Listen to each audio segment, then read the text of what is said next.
How to fix Elden Ring connection error on Windows. 1. Check Elden Ring server status. 2.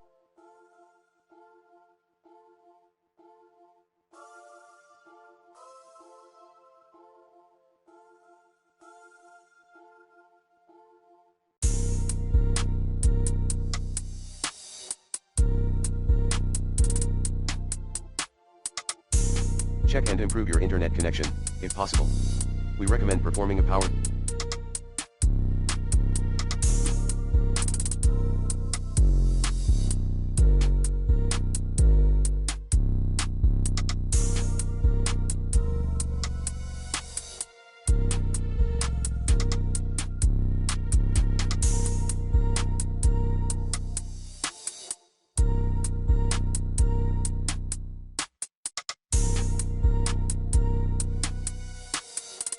cycle on your router/modem.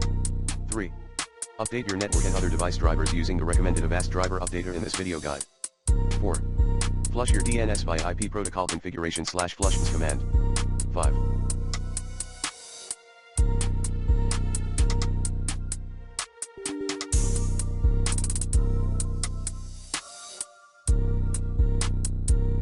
Set up a public DNS server.